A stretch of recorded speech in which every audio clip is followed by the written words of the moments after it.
Hello guys, and welcome to the channel. Today I'm going to show you how you can perform simulate scan body temperature on your Lenovo Tab M8. So in the first step you have to open the Play Store and then look for the body temperature app. Look for that one and install it. After that, of course, we have to open this app, click skip,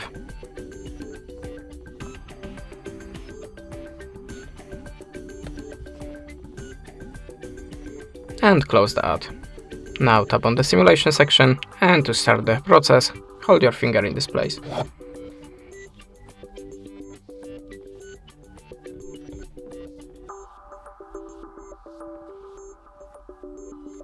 Close the ad again. And having said this is my result. If you want to save it, click here on the save button and confirm it by the save. And that's it. Thanks for the watching, leave us a subscribe or a comment, and goodbye.